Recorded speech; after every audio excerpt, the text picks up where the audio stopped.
do a little background while we get everything set up. So you said NFC West. You said you was ready for this one, right? Is this Yeah, yeah. your most The heavily largest bet? bet I made was Seahawks over 9 wins. It's now 9.5, which I think for our listeners are good because the odds are good now. So, and I still like it. Yeah, yeah, yeah. Where'd you get it from? Was it FanDuel? Was it It opened at 9 everywhere, so I just used DraftKings, but FanDuel it should be 9.5 everywhere now. I think it's been one of the heavier bet overs. Yeah, yeah. Yo, did you see the thing with pin gambling and all that? And what was it? Pin gambling sold back bar stools. Oh yeah, I did see that. That was crazy. Yeah, it was crazy. He brought it for $1, but he can't be in competition. So Barstool's, I don't know if Barstool's Sportsbook is coming back or not. It'd be interesting how that. I'd have to look in. And then ESPN has a sports book now.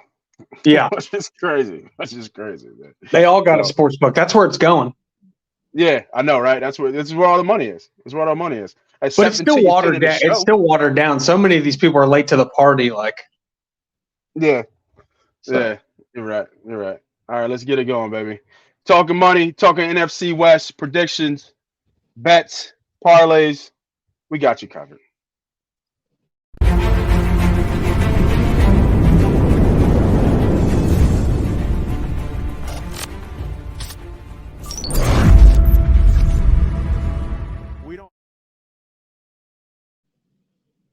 Welcome everybody back to another episode of the MoneyPot Podcast. I am the CEO. I'm the president.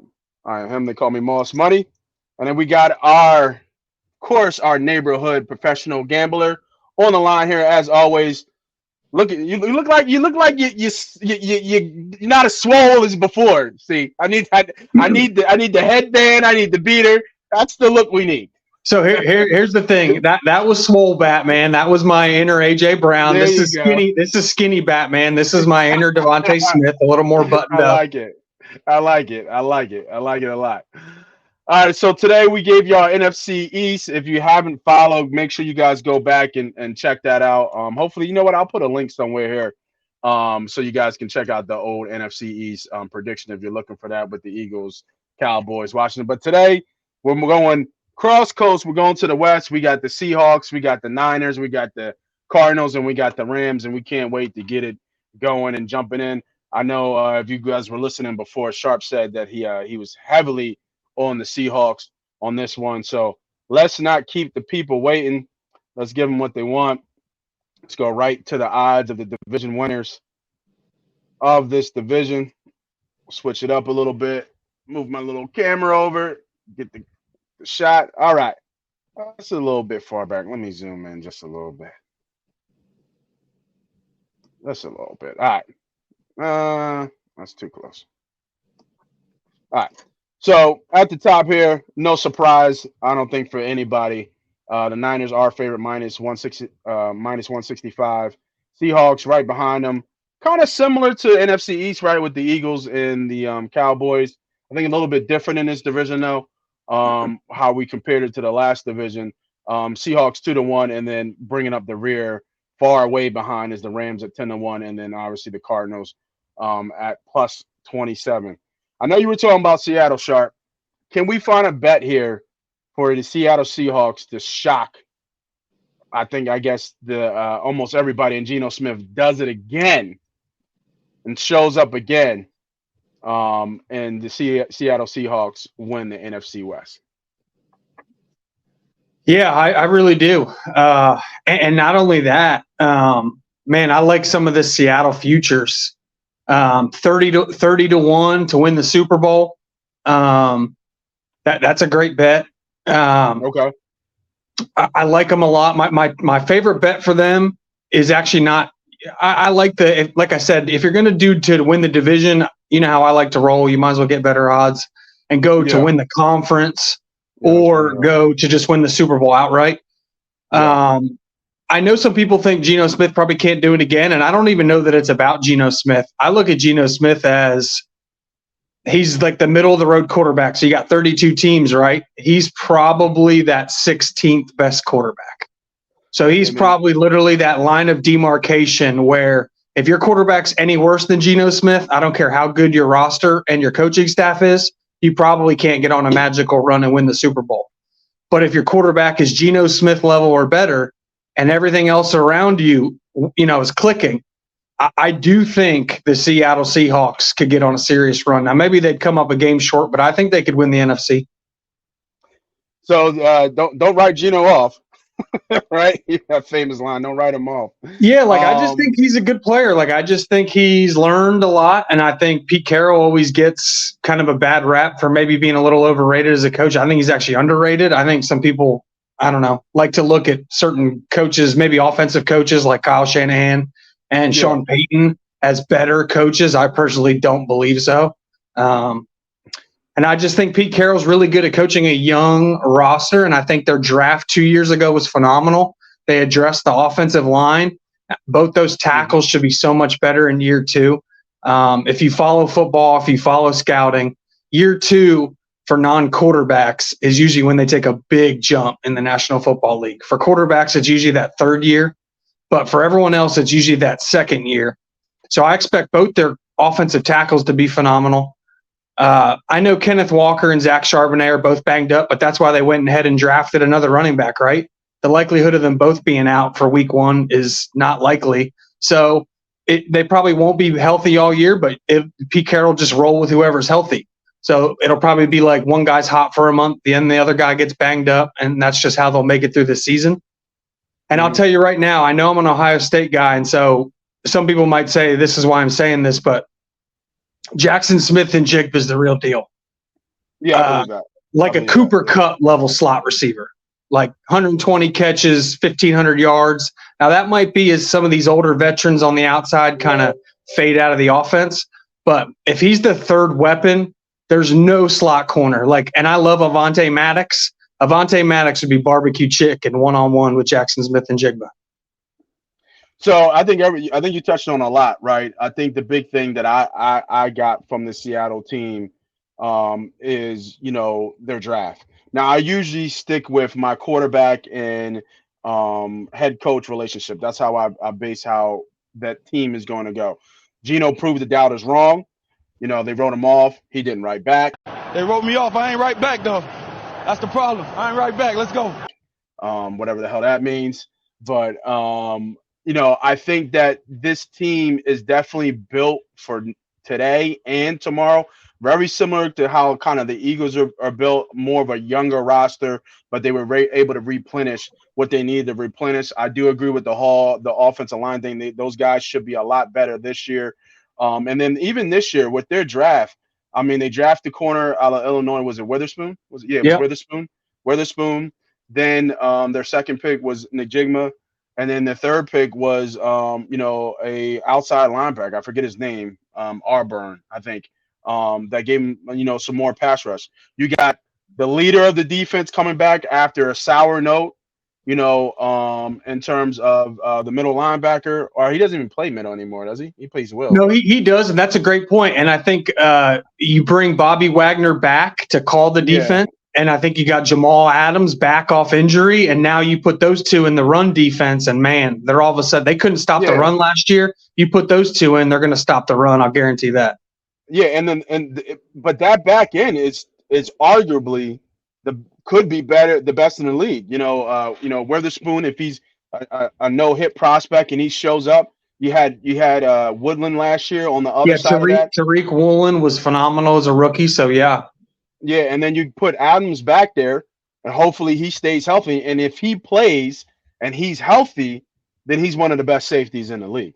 So and they signed a double-digit sack guy from Denver, who that's going to hurt Denver, Draymond Jones. He actually signed with Seattle. That was one of the things that kind of hurt them last year. They couldn't get off the field on third down, and he'll help that.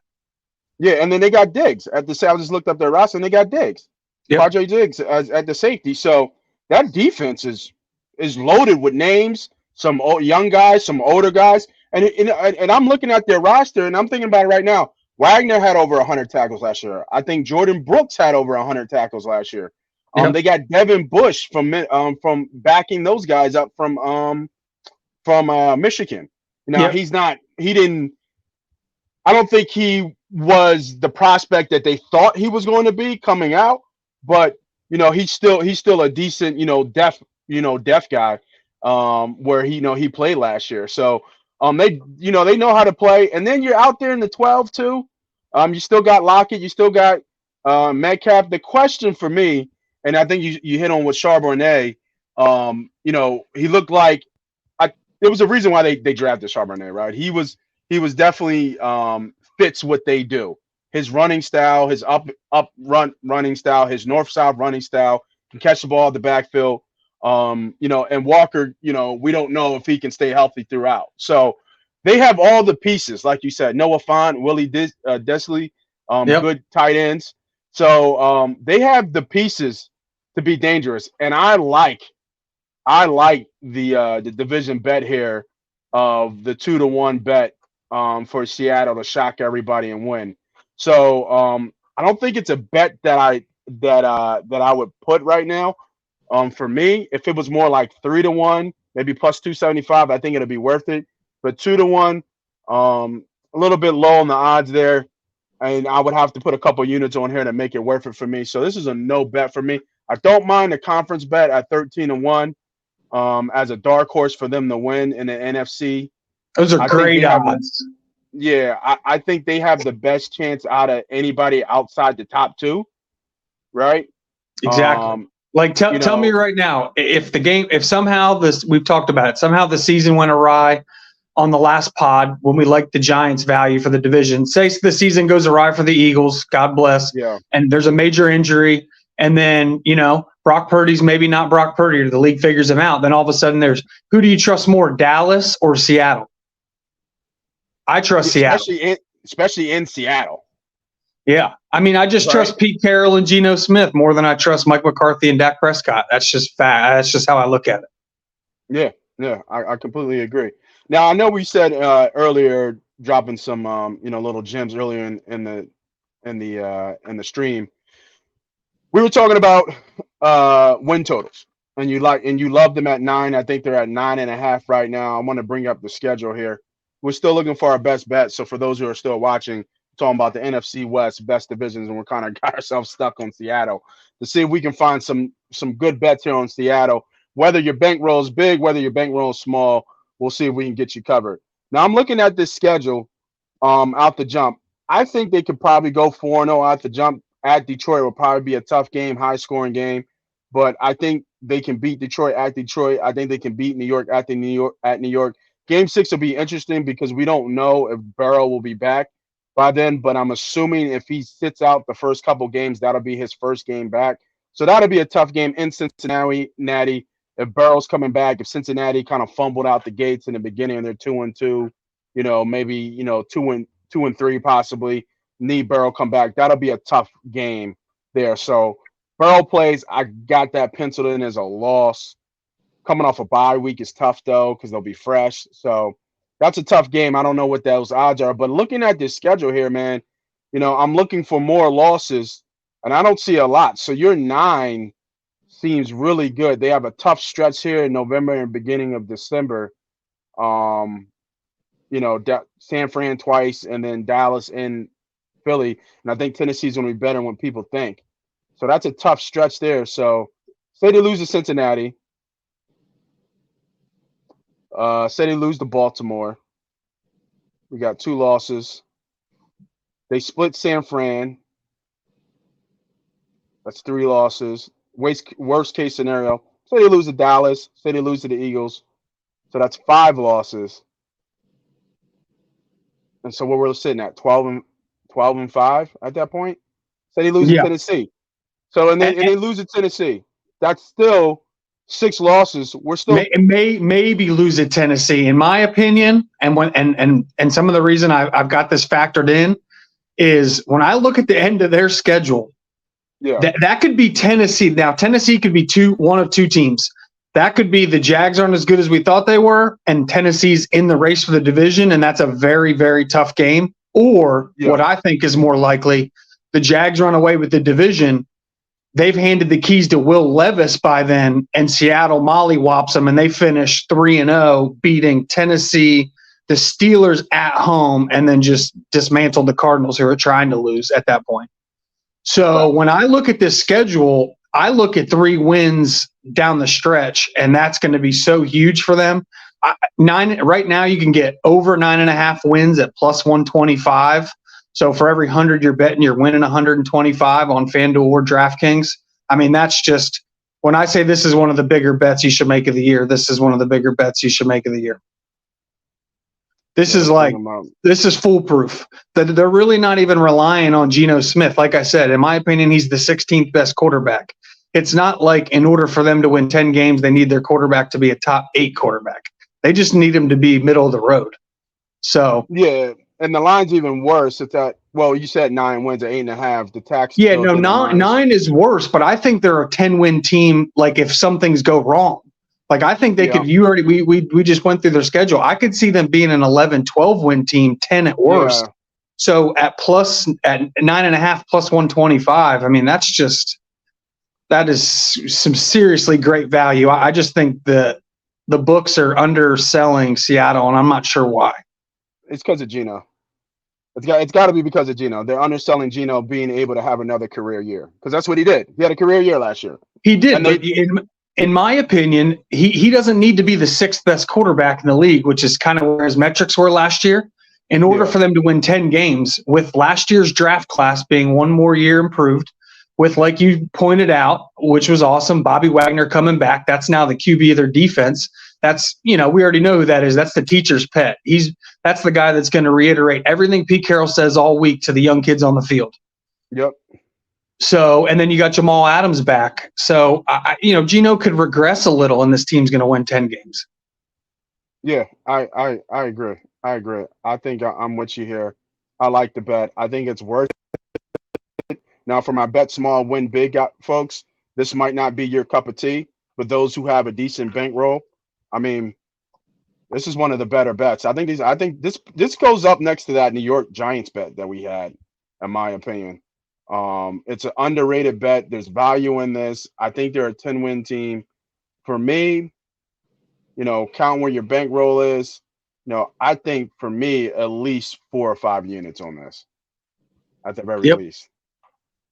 At the very least on this one, and I think that's a decent, and I think that's a solid bet. So, personally speaking, this is my largest bet of all the futures bets I've made all year. This is the single largest bet I've made.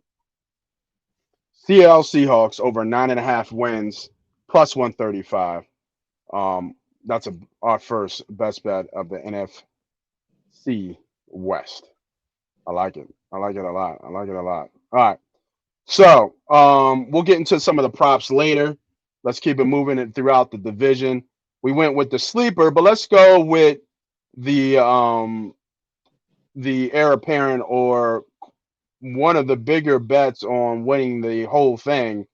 I think that's floating out there outside of the Eagles is the San Francisco 49ers. Now, I didn't know Brock Purdy was actually kind of like playing. I didn't know. I don't know if I'm pretty sure there has been, but I remember when he got hurt and he needed Tommy John surgery. And the question was, how does that affect the quarterback? Because obviously that's a pitching, more of a pitcher, injury. So the question is, how does that affect the quarterback? Well, obviously he's back. Sucks for the other guys, the Lances and the Donald, because, it's already been known that Purdy's going to start. Like, he is QB1 for the San Francisco 49ers, and it's looking like he's going to start. Now, I think this is just like you touched on Geno, Brock Purdy don't got to be special, because this roster is loaded, top to bottom. There are quote unquote Hall of Famers on this team. There are quote unquote all pros on this team. There's all-stars on the teams. This team is absolutely loaded, and they have a mastermind in Kyle Shanahan on the offensive scheming side. With that being said, is there undervalue? Are we undervaluing San Fran, or is the hype real around Brock Purdy being able to lead this team again, and this team is going to be a force to be reckoned with in the NFC, and they should be? I think their value is kind of right where, similar to what I talked about with the Eagles. I think that, that Spider-Man meme of Spider-Man looking at each other, I think that's the Eagles kind of low-key looking at the Niners. Yeah. They're both 10.5 wins. It's favored towards the over. They do have a tough schedule, but they're a really good team. Great coaching staff. Like you said, Brock Purdy's all systems go. Even from the moment he had surgery, the doctor said surgery went great and he expected full recovery. So he's been ahead of schedule. I don't anticipate there to be a setback for him. Now, the one thing I don't know about Brock Purdy is, like, Jalen Hurts, some people didn't think he was worth a second-round pick. I think talent-wise he was. I think he was a pretty highly recruited kid in high school, and I think he did pretty good at 2 different college programs, and he might not have been your traditional quarterback, but to say he wasn't a top 50 prospect in his class is just wrong. Now, Brock Purdy's a little different. I don't think you can say that he's unanimously a top 50 prospect in his class. Now, maybe he was underdrafted, but I think a lot of it has to do with the Kyle Shanahan offense. He was Mr. Irrelevant and last one in the draft, if I'm not mistaken. Right? So I'm not sure how big of a jump he can make. I'm not sure he's got as big of a ceiling as, say, Jalen did year 1 to year 2. Yeah, but I do think any quarterback's going to settle in mentally. So if he takes a marginal jump, like kind of we were talking about with Geno taking a marginal step back, I just think if Purdy takes a small step forward, man, San Francisco is a dangerous, dangerous bunch. Yeah, and I completely agree. Now, I know they're really not worried about Bosa because I know Bosa, they said Bosa is kind of sitting out from a contract dispute.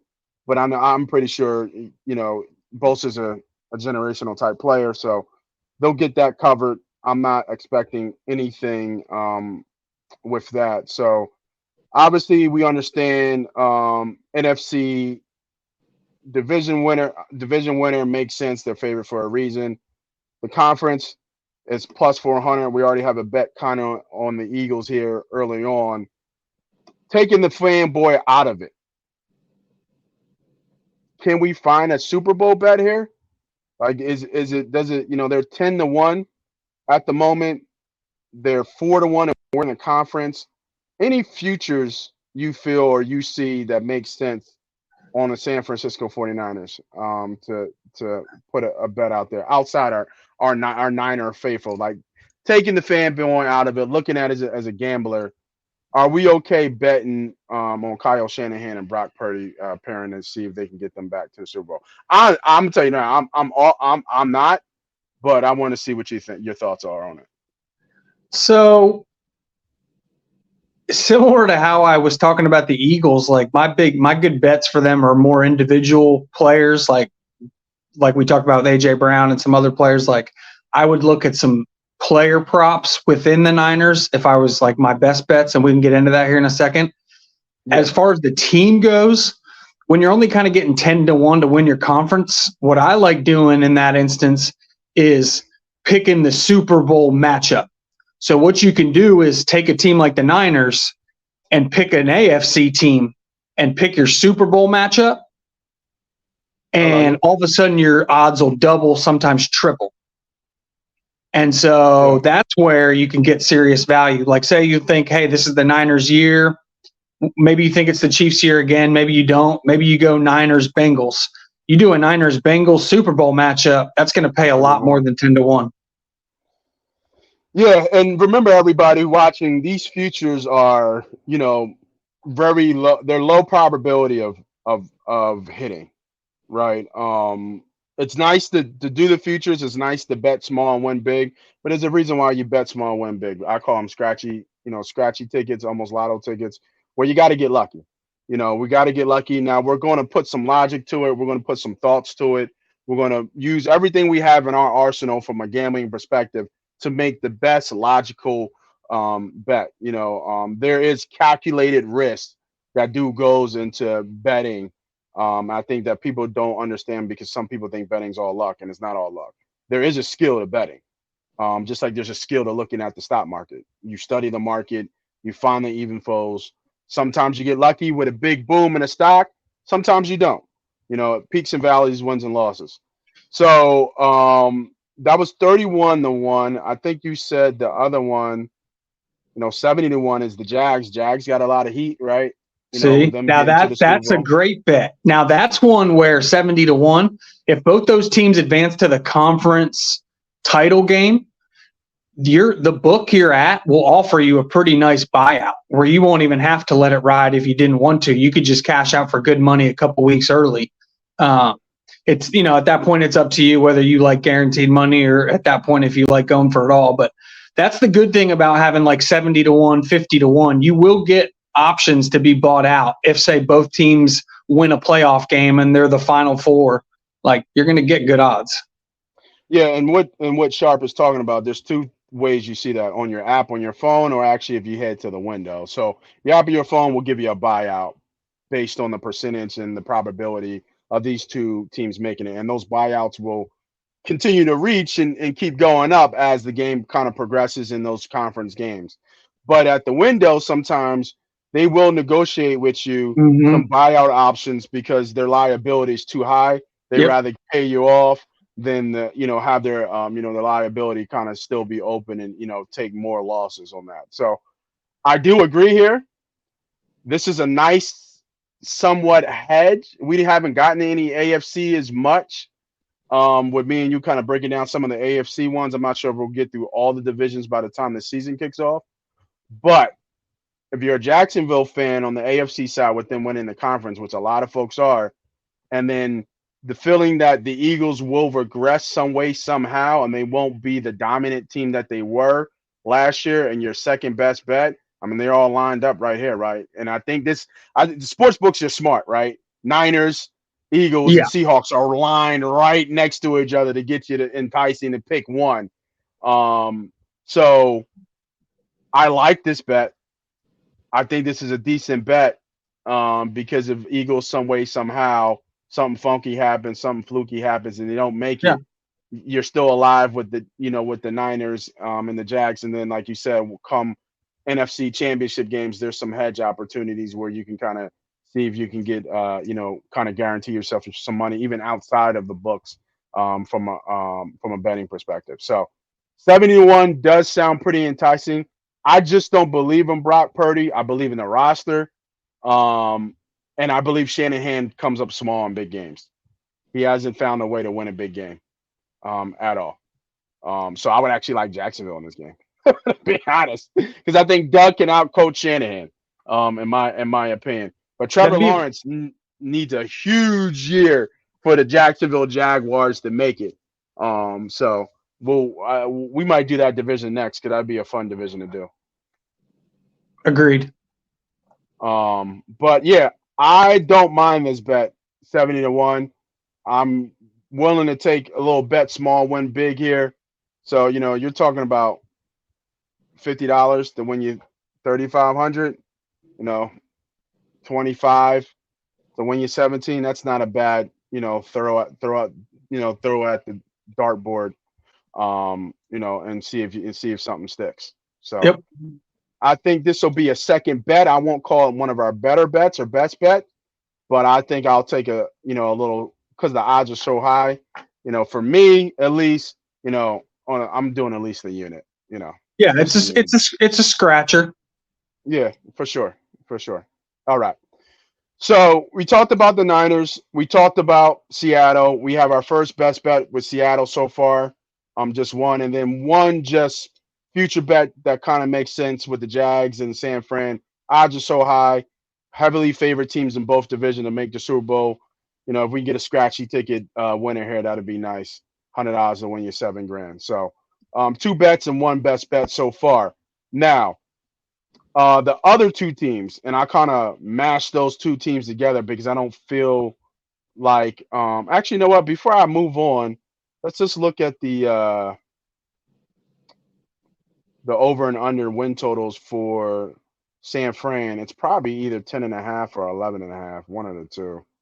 Yeah. It should be 10.5. 10.5. Mm-hmm. Or I just passed it. 10.5, and they're minus 142. I'll pull up the let me pull up the pull up the schedule here real quick and see if we can get something better. Let's see if we see anything from a 10.5 with this loaded fucking roster. Because I'm looking at the roster. I'm looking at this, first 8 games, and I have a hard time them not going 8-0. Like, they're going to definitely go 4-0. I think they beat Dallas. That'll be a huge game. That's a Sunday night game under the lights. So that'll be a fun game. Even if they lose that, they beat Cleveland, they beat Minnesota, more than likely. Cincinnati should be a fun game too. Almost a Super Bowl preview. They'll probably pump that up, especially if both teams are heading in the right direction. So let's say they lose both those 2 games. Worst case scenario, more than likely, Dallas and Cincinnati. They're 6-2 going into the bye. Huge game against Jacksonville, another Super Bowl kind of preview. Say they beat Jacksonville at Jacksonville. So then Seattle, then Philly, and then Seattle again. So say they go 1-2. So I got 4 losses so far, and they finish out the division. Even if they lose, that's 5 losses. I mean, after the bye, they would have to literally go 1-4 out of these 1-5. I'm sorry. Yeah, 1-5 out of these games, and plus the 2 losses with 7. Going 10-7 at worst, right? They're going 10-7 at worst. If they lose to Dallas, they lose to Cincinnati, they lose to Jacksonville, they lose to Seattle twice, and then lose to Philly. Yeah. That's right there. So what is their? It's 10.5. Their win total. I was looking at the alternate to see. The only thing that's tough about their schedule is their road games. Their road games are, like start the year off with the healthy Steeler team. Like that's just a tough place to play, So yeah, that is tough. Yeah. And then they got at the Browns and then turn around and play at the Vikings. And then they've got a home game against the Bengals and then turn around and play at the Jags. Like that's a tough month right there. You got Cowboys, Browns, Vikings, Bengals, Jags. Like that's a tough 5 weeks. You get a couple key guys nicked up early in that stretch. Those back half games are trouble. Does that make sense? Like I feel like when a lot of people look at a schedule, you don't always factor in like the little injuries that could, that cluster injuries could change everything. So, and then you pointed out, look at the back half. You've got a 3-game stretch where it's Seattle, Eagles, Seattle. That's a doozy. Yeah, and I think your breakdown of looking at that schedule is built into the line because look at the under 11.5. It's -150. Yeah. So I think they're pegged kind of like the Eagles. Like it's a tough schedule. It's a really good team, but it is the NFL. And to think a team's just going to win 12 or 13 games with one of the tougher schedules in the league's probably not realistic. Yeah. Good breakdown. I like it. Yeah, good breakdown. So can't find a bet there. So I like it. Let's go back to the book. And I'll just bring up what I was looking at for those who are still watching with us. Thank you, as always, keeping with us. We're just trying to give you the best bets that we can. We put our money where our mouth is, so don't worry. Slips will be posted. Receipts will be had. We're just not talking. We're betting with you. I hate that when people talk about bets and they don't bet with you. It's like, all right, you're risking my shit, but you're not really. You don't got no skin in the game. So, But looking here, this is what kind of Sharp was kind of saying. It is the NFL back end. There's a tough stretch in October, and then that back end stretch, you can see under 12 wins is -150, right? So that kind of tells you where the probability and where the books kind of have where their Niners are going to be, right where they're at. 10.5 wins, getting to 11 is more than likely. They might get over 11.5. So they're paying you a little bit there for the plus money, but they have them kind of right there at under 12 wins, probably right at 11, right where the line states. So everything kind of lines up and makes sense. Sometimes when you look through these lines, you can find little discrepancies of where they don't make sense, and it's your job to kind of break and figure out why does the book have it like this? Does it match other books? Is it just this book? There's kind of little things, and that's what we do here, right? That's why we talk about it and go through it. So you don't have to do all that because that's what we do on damn near every day. So, good no bet. We'll leave the Niners alone. Now, we do have the last two in the division. It's going to be kind of hard to break these teams down. Um, the Rams and the Cardinals. Now, the Rams are still paying from the Super Bowl. So they didn't draft, I think, into the third round. Getting obviously Cooper Cup is a big deal. We'll see if Cam Akers can kind of come back and see if he's the player that they hope him to be. But they lost Ramsey on the defensive side. They lost Floyd on the defensive side. Donald doesn't even want to play anymore. He was contemplating retirement. He's getting tripled and double teamed so he can practice what it's going to be like all season. And you kind of neutralize him, which is obviously a hard thing to do. Sure enough, first ballot Hall of Famer if he retired last year. I'm trying to figure out this team and what this team's going to even be or even look like. I mean, obviously you love Stafford. McVay's coming back. He even thought about not, cutting it quits, and there was rumors about him getting into broadcasting. So this team looks like it's on the cusp of not being together in a complete blow up and rebuild, which is kind of already happening. But Cooper Cup, before he got hurt last year and in the year before that, has probably been the best receiver in the league. So, I don't have anything for them per se. I think they're at where they should be. I think it was like 5.5 wins, if I'm not mistaken, or even 6.5 wins. But yeah, they're not going to make the playoffs. They're in a division where it's top heavy. They're not an easy out by any stretch. But I don't think they're going to be able to run the ball too much. And like you, it hasn't been that long since Matthew Stafford threw for 5,000 yards. And if Kupp can play all 17 games, I like Cooper Kupp to lead the league in receiving. He's just going to be volume. You can double team him, you can triple team him, but it's kind of like Jefferson. He's going to get his. You might keep him quiet for a little bit, but those big games are going to be big games. They're going to be 10 catches, 12 catches, 150, 160 yards, and maybe 2 touchdowns. Like he's just a matchup nightmare. He's humble. He works hard. He does all the right things. He tries to protect himself. So my second best bet of today is Cooper Kupp to lead the league in receiving yards. I'm taking a shot on him to lead the league in the receiving yards. I think it was in here because I think I talked about this on another show. Here, yeah, regular season, most regular season total yards. He's 12-1. I think that's great odds. You got some dogs in front of him, right? You do. I'm not going to say you don't. Jefferson is going to do what Jefferson does. But I saw last year he was, he disappeared at times. I think their offense got worse. And say what you say about Kirk Cousins, definitely probably a top 10 quarterback. But he had a career year last year as well. And we talked about this on all the shows last year. The Vikings had every ball dropped their way last year. They were almost 100% in their 50-50 games. Something went great, something went good for them. I don't think that happens this year. I think their offense regresses this year. I just don't think – I think teams are going to really key on Jefferson and kind of take him out. Now, these two you got to worry about, especially Hill. Because Hill could explode for 2,000 yards. But Tua, we'll see if he can last a year. Chase is always a problem, but something always happens with Chase in the year that he just doesn't do what we expect him to do and be the best receiver in the game. Whether it be injury, whether it be, he's just not getting the ball. I don't know. Well, yeah, usually it's either him or Joe Burrow's hurt.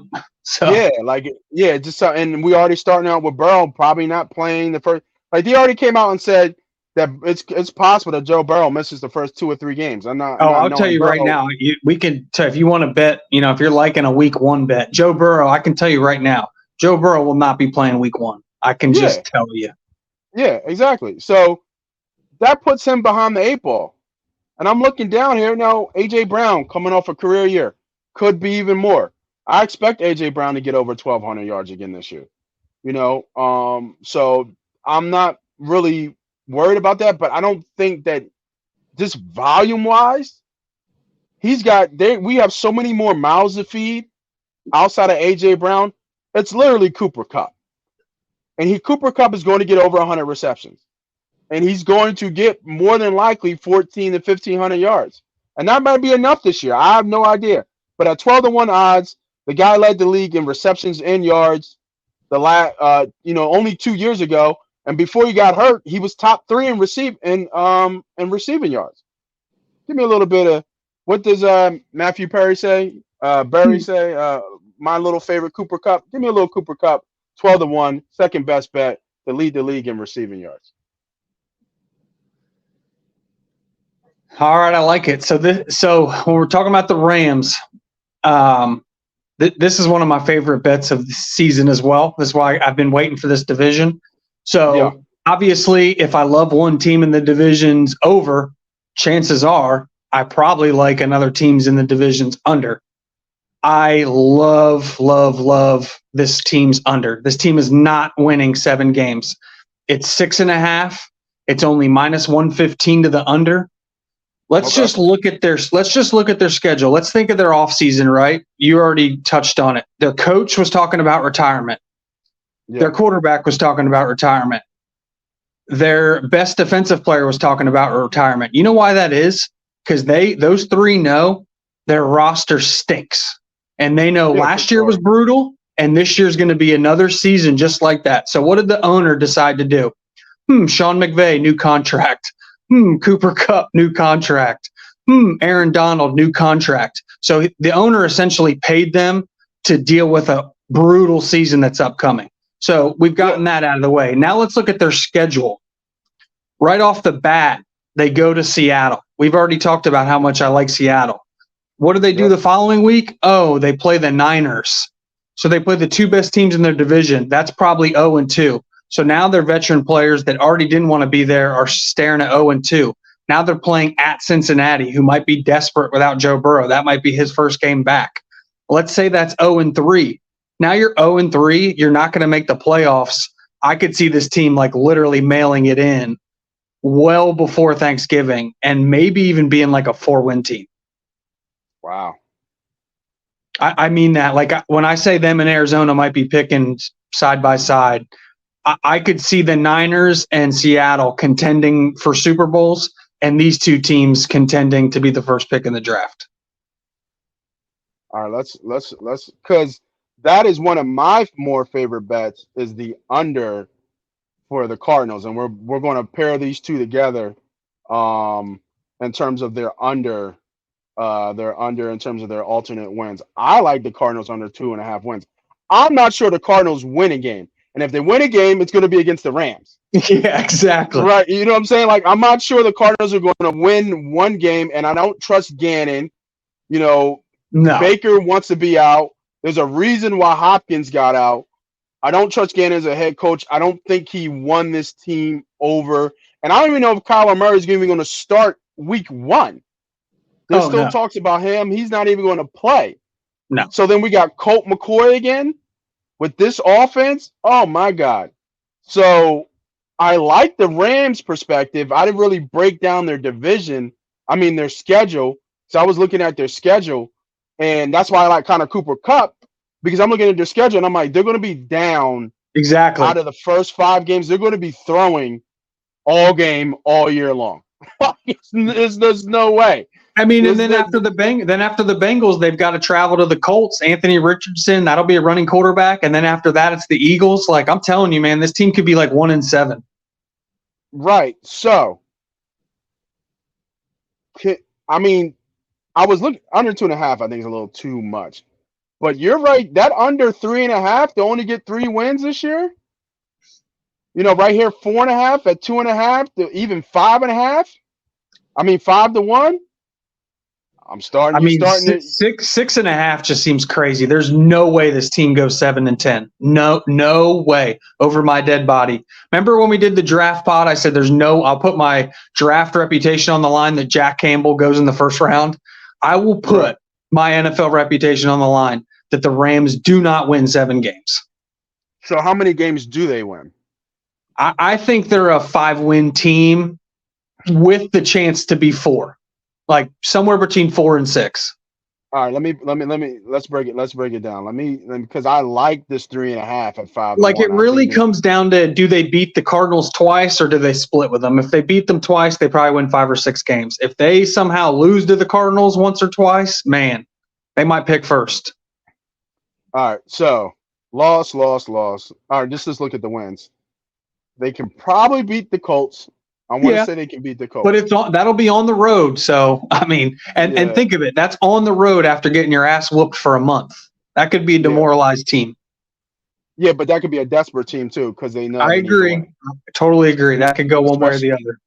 Especially with the Eagles right on the other side of that. So they beat the Colts. They beat Arizona. So we got 2. Four might be stretching it. Because I think they can maybe beat Green Bay and Green Bay. That could be a little bit of a trap game, in my opinion. I wouldn't. Yeah, like I think because I'm not a big fan of Jordan Love. I don't think that team's. I agree with that. No one really knows what to expect, but it's still a road game in a tough environment in the NFL. That matters. Yeah. Okay. Never mind. All right. So I'm looking at the they split with Arizona. So we already got 3 wins here, and then we have to lose out, which very well could. Washington would be interesting, but I think that defense on Washington is really, really good. So and by then they might have given up. Yeah. Stafford might not even be playing by that time. Might be even time to kind of give it up. And I think New Orleans is a lot better than what people think. Yeah, I mean they're going to have. They got the Browns pass rush, then the Ravens pass rush, then the Commanders pass rush, then the Saints pass rush, then the Giants pass rush, then the Niners pass rush to finish. Matthew Stafford's probably not finishing the season. Yeah, and then and San Fran, they might even have the division locked up. They might not, and that might be a gimme game, right? Where you see other teams playing. Okay, let me go back to the book. I just think under 6.5 wins, this has got to be one of the, in my opinion, the Seahawks was my biggest bet. This was right there as my second personal biggest bet of any division, of any offseason bet. I just love the Rams under, and I love Seattle over. Now let's look at the Cardinals. I like the Cardinals under 2.5 wins. I don't see this team being a 3-win team. I just really don't. I don't understand where I was looking at this schedule, and I'm just like, man, they have to beat.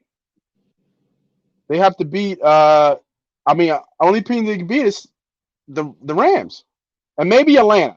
Atlanta's a different. Atlanta. It was okay. So it was the Rams, Atlanta, and Houston. They do have week 1 at they do have week 1 at Washington. That's probably the dumpster fire matchup of week 1. So that'll be an interesting. For sure. That'll be an interesting week 1 to see if maybe the Commanders can get off to a good start, or if maybe Arizona can sneak one. Because if they don't, they're definitely losing to the Giants and Cardinals, or Giants and Cowboys probably back to back, and then it's going to be a free for all of losses. Right. Exactly. And we don't even know when if Murray's coming back even this year. They this could be a wash year for them, right? Just to get another high pick. Yeah. They could just pack it in. He might, and they'll shut it, like, because there's no point if they start off like you said. Say they beat Washington. Just say they beat Washington. They lose to New York. They lose to the Giants. They lose to Dallas. They lose to San Fran. They lose to Seattle. They lose at the Rams. They lose at Seattle. They lose at versus Baltimore. They lose at Cleveland. They're 1-8 come Atlanta. Yeah. Like why would Kyle Murray be even playing at this point? Exactly. And then they've got the Falcons. They got to, then they've got that little stretch where it's the Falcons, the Texans, and the Rams. So they could sneak out a couple wins maybe in there. But, man, this team's not winning more than 4 games, like at best. Yeah, exactly. And that's where I kind of was. I did like under 3.5 wins, a little bit of plus money. But this under 2.5 wins, I'm like, man, I don't like if they lose to the Rams twice, there's no way they're getting the three. I'm not sure if they're getting the 3 wins. Agreed. Like I don't think they're going to get the 3 wins if they lose to the Rams twice. I just don't. Yeah. So, but I kind of like the other bet even more with the Rams. I kind of like. Yeah, it's 2 more under. wins. I don't see them being that much different of a team, other than like you just got the name brand of coach and quarterback. But I mean, both those teams' offensive lines are so bad. Yeah, the only thing that I'm hesitant with the Rams is because I trust McVay and I trust Stafford. Right. I trust Cooper Cup. Like And that's those literally 3 why on there's offense. 2 more wins. Yeah, and I trust that more than I trust Gannon and Kyle. So I do really like your Rams bet. For the future though, I kind of want a little bit more odds for me. So my third best bet of the day is I'm reaching here. Now remember, I'm reaching here, everybody, with this one, but I'm going with the Arizona Cardinals under 2.5 wins. I like it. Do the little alt play. Yeah, I'm going with them under 2.5 wins. I do not think they win 3 games.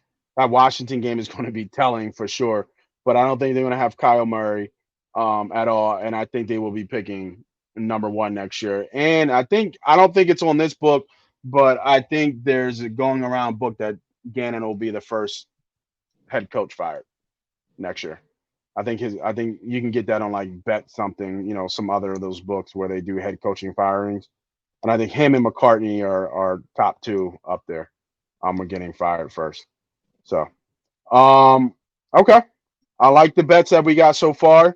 We got one little prop bet in there as well. I got one last prop bet for you too. I didn't give any Niners ones other than my advice, where if you like the Niners, pair them up in a Super Bowl matchup prop and get good odds. We did touch on the Niners Jag 70-1. I mean, that's, throw a half unit on that or something. I love Christian McCaffrey over 950 rushing yards. That's kind of like the Eagles. I didn't like much of the Eagles, team props. I don't like much of the Niners stuff. I think they're all kind of pegged where they're supposed to be. But I think Christian McCaffrey is seriously undervalued. When you look at Christian McCaffrey stuff, then go look at guys like Saquon Barkley and Alvin Kamara, guys he's paid with. For some reason, he's like 200 yards below Saquon Barkley, and that makes no sense. I mean, it's 850, here. Huh? I said it's you said 900. I think you said 900, right? 950? Yeah, 9. Oh, yeah, I see a year 850. Yeah, I mean, come on. Yeah. That's my absolute favorite bet for the Niners. I mean, I hate to say free money. I use that a couple of times throughout the year, man. That feels like free money. Yeah. No, I agree. Injuries are always a part of the game, especially from the running back position. I agree that this is definitely kind of almost like a no-brainer. But look at the talent with him. I mean, similar talent pool. You got Bijan at 1,100, Saquon at 1,050. Damian Pierce is at the same as Christian McCaffrey. Derrick Henry at 1,150. Nick Chubb 1,150. I mean, in my opinion, Christian McCaffrey should be with that top tier. He shouldn't be down with Damian Pierce, even though he gets a ton of receiving yards. He still runs a ton, and they give it to him in the red zone a ton, and he's explosive with big plays. So, I mean, anytime he touches the ball, he can hit his forehead on the goalpost. So, I just don't understand. Like, to me, you know how we go. We look for value, Yes, sir. And that's just great value. Yeah, I completely agree because I'm looking at his stats and his rushing over his career. He played 11 games last year, and he got traded. Actually, no, he played 7. He played all 17 last year, right? Because he played 6 in Carolina. He got traded to a new offense, played 11 in San Fran, and if you put those two years together, he had over 1,000 yards. He actually had 11 yards rushing and 8 touchdowns. Yeah, and that's between 2 different teams. And before that, he got hurt in Carolina in 21 and 20, so he didn't do anything. But the years before that, in 2018 and 2019, he broke over 1,000. So just look at his rushing yards per game. Look at his rushing yards per game when Purdy's the quarterback, and you'll be like, oh, he's going over this to prop. Yeah, Yeah, I agree. So again, this is not for our bet small guys, bet small and win big guys, but for our guys who have some bankroll and who can throw some on here. But I definitely agree. Can you parlay these? You should be able to Not here, no, at least not on on FanDuel. FanDuel, maybe not individual season props. But like if I go, I just want to see something. If I go here, is that come on with the promotion shit? I hate when it does that. Because it won't let me.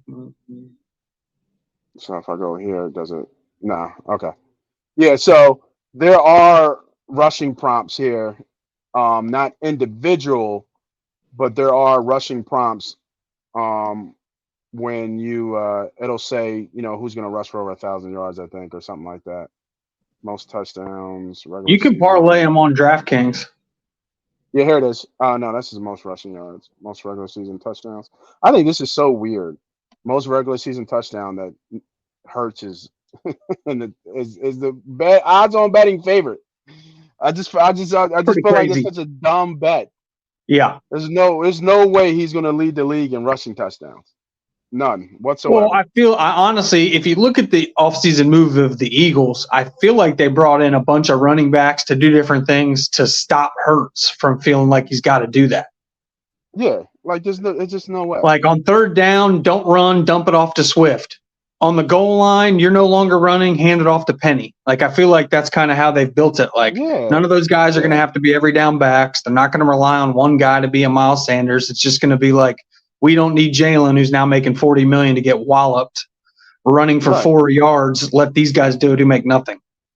Yeah, I just don't get that bet. It's just so I agree. I actually don't, like we talked about with the Eagles. I'm leaning towards Jalen's passing stats to go up and his rushing stats to come down.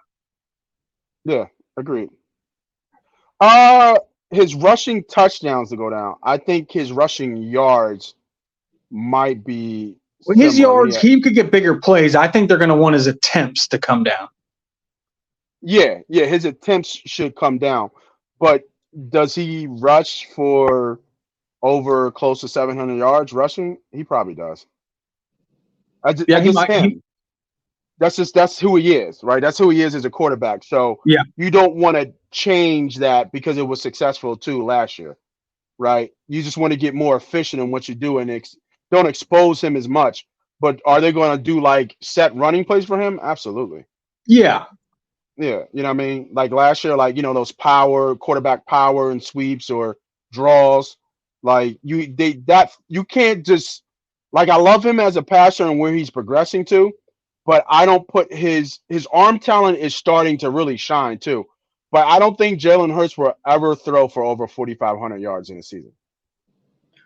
I just don't think he will. I think that's his ceiling.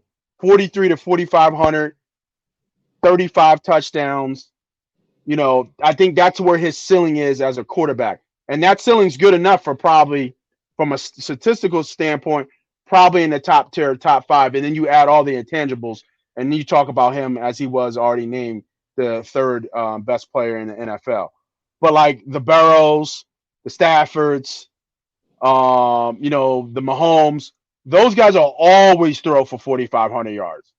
Like their arm talent is just where they'll just always get those throws like that. And that's just me.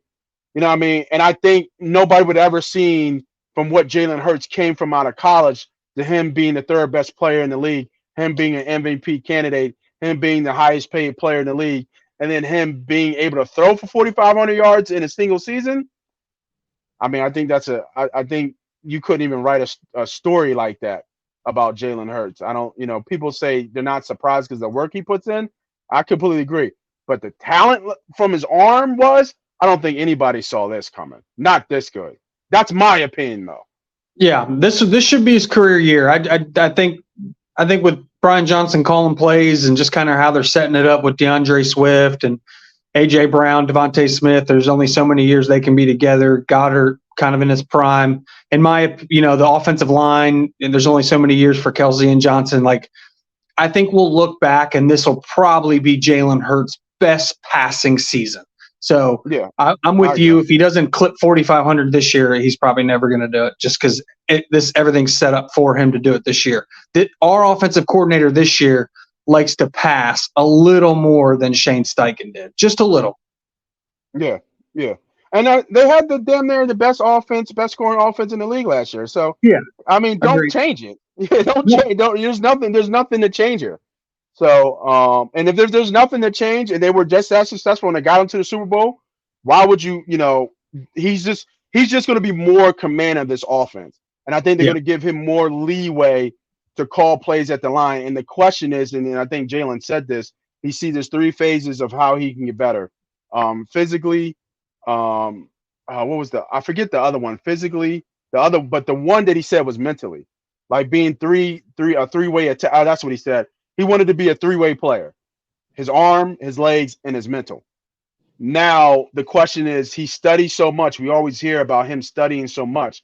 Now are we going to see that on the field? Like, is he going to become that next level where he's a coach on the field, where he just sees things, from an X's and O's standpoint that not a lot of quarterbacks do? And only few quarterbacks, that's what separates the elite from the elite. Only few quarterbacks can do that, and break down defenses like that. So, yeah, it'll be real interesting to see. So I love to do my receiver parlay before we get out of here, for every division. And we got some dogs in this division where we can play with this, where we get over 1,000 yards. So I think, minus 420, got to go with Cooper Kupp. I think it's a no-brainer. Interesting one is the Seattle team. And I was really upset. I looked at this a little bit earlier, I think a week ago, kind of putting some bets. Ayuk is not in this list at all. It's Debo and Kittle. And I was really, really surprised by that Ayuk wasn't in here, because I feel like Ayuk is going to get over 1,000 yards this year, from a receiving standpoint. So I was really upset that he wasn't in here. But we still have some dogs in here. We have Kittle, we got Debo, and then we got the trio out in Seattle. I think that I'm not going to get too greedy here. I'm going with Cooper Kupp. It's really tough out in Seattle, but I'm going to stick with an old faithful guy. Some reason, somehow, he gets you 800, 900 yards every year and almost 8 or 9 touchdowns. I got to lean Tyler Lockett here, man. Got to lean Tyler Lockett. I do like Metcalf, but I think Tyler's still going to be leading that trio, man. He had a great year last year, and he's had 4 great years, before that. So, it's just too many mouths to feed for me to bet on Nick Jigma. It's too many mouths to feed for me, and I don't like Debo going over 1,000, and I don't like Kittle going over 1,000. Kittle would be the one of the 2 that I would actually go with, but there's so many mouths to feed in that offense. I'm not sure who to pick outside of Ayuk. I really wanted Ayuk, but you don't forget about CMC out of the backfield. You know what I mean? Like, yeah, it's just, you can go anywhere with that, and somebody's going to get it. But I really like Ayuk, because I do think he is their number 1 receiver, even though Debo can do it all. But yeah, that's my 2-leg parlay for that. Would be Lockett and Cooper Kupp. I was tempted to go Lockett and Metcalf, but kind of laid off it. I mean, I do like on DraftKings. I mean, you can get Ayuk at 775, for just individual receiving prop, which is good. I do like that for what you're saying. Basically, go over 800 yards. Yeah, yeah. And last year they barely got over 1,000 yards. Metcalf had 1048, and Lockett had 1033, with 3 touchdowns, but Lockett was out a game. So I just, and there's no Marquise Goodwin anymore on that team. So but I mean, that's why you got Najigma. But I think Najigma opening the middle of the field a little bit, bringing that safety down a little bit, will open it up, especially for Metcalf, and for Lockett as well. But I mean, the targets went more Metcalf, which is really interesting. He had 100. He had almost 30 more targets than Lockett, but Lockett's so goddamn consistent, bro. Yeah. Like he's so fucking consistent. It's hard for me to get away from him. With that, I think he's had at least over 800 yards the last year. Now he's had over 1,000 yards the last 4 years. Metcalf just gets built-in receptions because he gets the bubble screen action. Yeah, you know what I mean. Like he's the one that gets the screens, so he does get like 20 or 30 built-in completions or targets. Yeah, and he's actually the deep threat. As big as he is, he's the deep. It's not Lockett, it's him.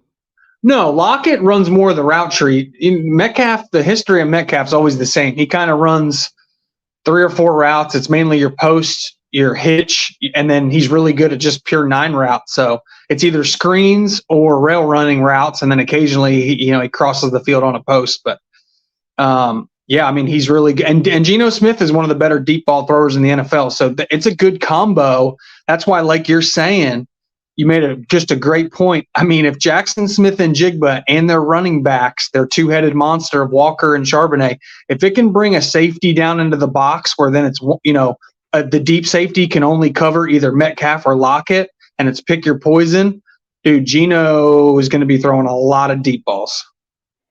Yeah, and then they're not going to double Lockett. They're going to double Metcalf. You can't. Not if Jackson Smith and Jigba and the running game's working. You're going to have to bring a safety down, and then you can only either double Metcalf or Lockett. And like you said, you're probably going to choose to double Metcalf. Yeah, you're going to double Metcalf and let Lockett kill you. And you're going to have Lockett one-on-one with a number 2 corner. Yeah, exactly. Yeah, exactly. And I like that. And he's, like I said, he's just so damn consistent. So not the biggest odds because I wanted some Brandon Ayuk in here, but I still like it 3-1. I think this is Cooper, and it's because Cooper is minus 420. So what you gonna do?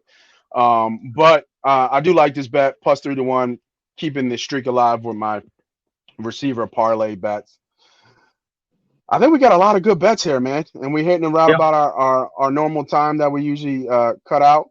So any bets that I missed or anything else from a betting perspective for this division that you might have you want to give to the people before we cut out of here?